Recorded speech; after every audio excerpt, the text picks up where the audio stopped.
अस्सलामुअलैकुम वरहमतुल्लाहि वबरकातुहू। दोस्तों, आज हम कुवैत की कुछ बड़ी और अहम अपडेट आप तमाम दोस्तों के साथ शेयर करने वाले हैं। पहली अपडेट ये है कि कुवैत में जो लोग एंट्री करना चाहते हैं उन तमाम लोगों के लिए 7 दिन का होटल जो है वो अनिवार्य करार दिया गया है और होटल की जो फ़ीस है वो भी सामने आ चुकी है। यानी कि होटल की कितनी फ़ीस होगी वो भी यहाँ पर जारी कर दी गई है।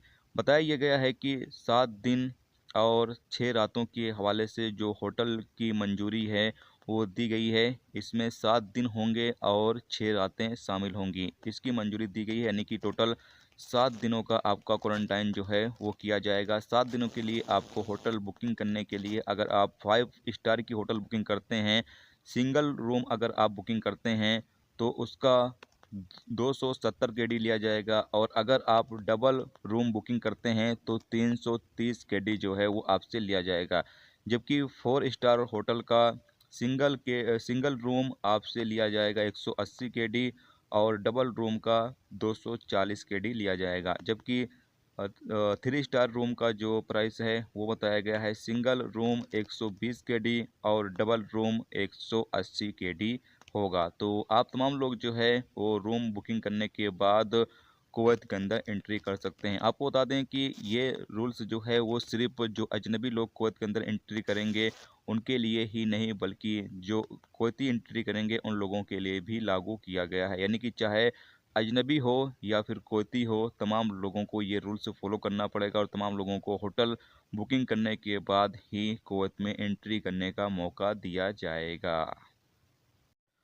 अगली अपडेट ये है कि कुवैत क्रिमिनल इन्वेस्टिगेशन डिपार्टमेंट ने क्लिनिक में काम करने वाले एक इंडियन तकनीशियन को गिरफ्तार किया है जो जाली पीसीआर प्रमाण पत्र जारी कर रहा था, यानी कि सर्टिफिकेट जारी कर रहा था।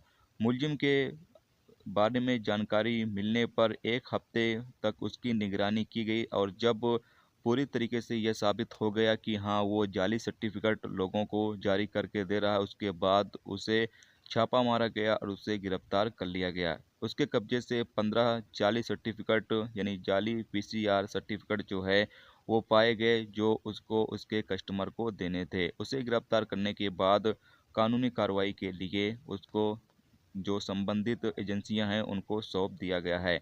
याद रहे कि कुवैत के अंदर कोई भी इलीगल तरीके से काम करता है तो उसके खिलाफ भरपूर कार्रवाई की जाती है। तो आप तमाम लोग भी इस चीज़ का ख्याल रखें कि कोई भी जाली पीसीआर रिपोर्ट जो है वो आप इस्तेमाल ना करें। अगर आप इस्तेमाल करते हैं और पकड़े जाते हैं तब भी आपके खिलाफ कार्रवाई हो सकती है। इसलिए जो भी रियल रिपोर्ट आपकी हो आप अच्छे से जांच करवाएं। अगर पीसीआर रिपोर्ट अगर आप लेकर जाते हैं इंडिया या किसी भी देश, तो आप लोग पीसीआर टेस्ट करवाएं और उसके बाद जो रिपोर्ट आपकी जारी हो वही रिपोर्ट आप लेकर जाएं। आप कोई भी फेक रिपोर्ट आप पैसे देकर न लें, क्योंकि फेक रिपोर्ट लेने से अगर कहीं चेकिंग के दौरान आप पकड़े जाते हैं तो आप भी फंस सकते हैं।